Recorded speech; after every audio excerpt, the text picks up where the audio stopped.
Good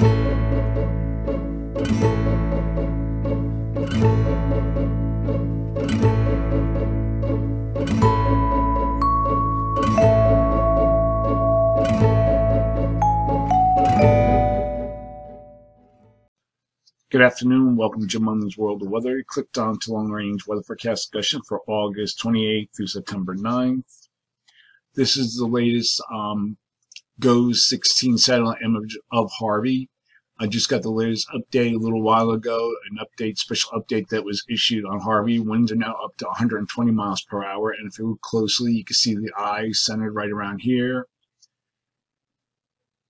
You can see the overshooting tops again of the cumulus clouds with the thunderstorm activity. And what I want to show, what do I want to show? Here's the rainfall forecast for Harvey. And it's showing like we're in the deep purples here. It's showing like 20 inches. That's unheard of. There'll be a catastrophic flooding. And as I say, I use the word prolific to describe it because this could be history making here with the rainfall across this area. And this system promises to be around for a while, even through the long range period. Hold on a second. Okay, this is the latest track of Harvey. Harvey is right here as of 2 p.m., but the latest advisory shows winds are up to 120 miles per hour. And this is hurricane warnings and watches. And what I want to show is the storm surge associated with Harvey. Now, this is showing 50% of a storm surge of 6 to 12 feet above ground. And then I go here. Now we're into the orange and yellows. But we're forecasting, here's the storm surge map. This is the P-surge map for the National Hurricane Center. And this is showing the storm surge associated with Harvey.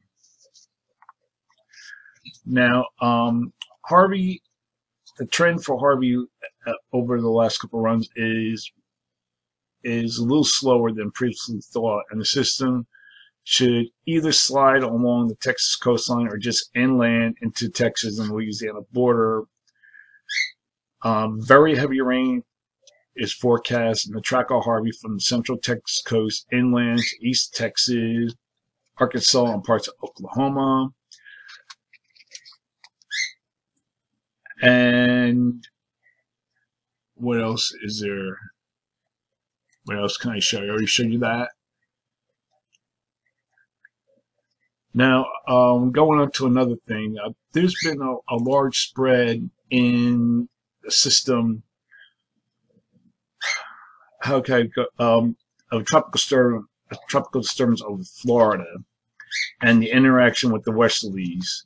Now I want to show you here, this will be the European, and you can see it here. This is the system here. Now we're going to start with the 28th, and you can see it. This is right here, and then we go period. You know, the European keeps it offshore, and then we look at the GFS even further offshore. Now getting back to Harvey, this is the, we'll go back here to the beginning, and you're not going to see it yet, but in 12 to 18 hours, you start seeing it here. You can see it right here coming into the Texas coast. This is in 30 hours. This is like late tonight. And then we look at the European, which is slower, which you can't even see it. And then we go to, we'll say 48 hours. You can see here, this is the GFS.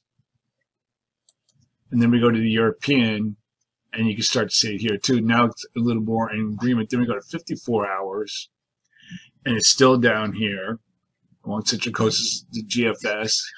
Then we look at the European, they're pretty much in agreement then. Then we go to we're going to jump a little bit, 72 hours, still down here.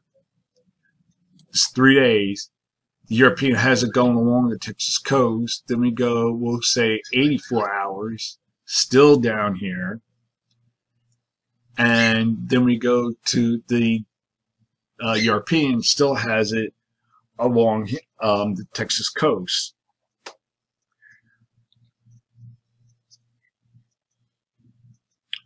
During this period, below normal temperatures are forecast for the Northeast, the Great Lakes, and the lower Mississippi Valley, and that'll be association with Harvey over the lower Mississippi Valley, and above normal temperatures are forecast for the West. Heavy precipitation is forecast for the Southeast and the Mid-Atlantic, depending on what the system does over Florida.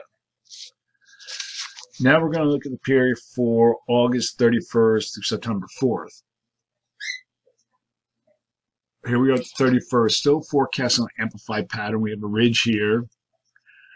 We have a trough over the Gulf of Alaska and the Aleutians. And we have a trough over the east. Models in good agreement. We look at the other models to see that there's not very much change. And then we go to the 4th. Still, we don't see very much change. Here's what's associated with Harvey. So,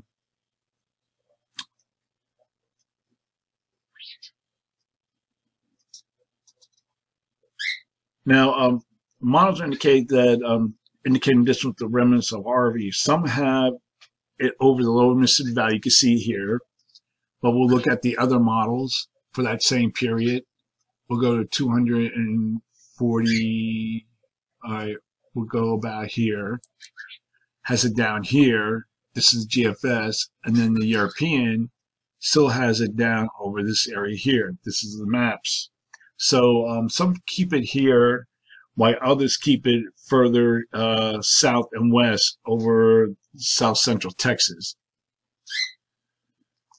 So with all this, during this forecast period, I'm forecasting above normal temperatures for the west, with anomalies of 8 degrees above normal. Below normal temperatures are forecast for this region here, excuse me, with anomalies of 4 degrees above normal. Now, for precipitation, this is associated with Harvey, expecting above normal precipitation across this region here, and also with a tropical system off the southeast coast, depending on what that does. But all in all, expecting above normal precipitation for this area, below normal precipitation forecast for the northern plains and the Rockies, and for most of New England. Now, oops, got to go to the right map. Now we're going to look at the period for September 5th to the 9th. Let me see if I can get there. Okay, here we are at the 5th, still dealing with Harvey. This is it down here. Pattern remains amplified. This is GFS. Still have a ridge here over the west, trough here over the Aleutians and Gulf of Alaska, trough here in the east. And we look at the models, they're good agreement. Still having Harvey down here. And then we go to the end of the period. You can see that we still have a ridge trough configuration as pattern remains amplified. Now, we're going to look at the other models, like the GFS and European. Here's the European, and here's the GFS, which goes out further. Still keeps Harvey as a weakening remnant over this area. So for this period, forecasting above normal temperatures again for the western states, anomalies of 8 degrees above normal. Below normal temperatures are forecast for portions of the Mississippi Valley and portions of the east associated wherever Harvey goes. And that would be anomalies of 4 degrees. And for precipitation, calling for below normal precipitation for this region here and for most of the Mid-Atlantic region, and above normal precipitation forecast for eastern and south Texas, the lower Mississippi Valley, into the Tennessee Valley. So that's the long-range weather forecast discussion for August 28th to September 9th. And to the folks down and around the hurricane, please stay safe and heed all warnings. So that's it for today, and have a good day.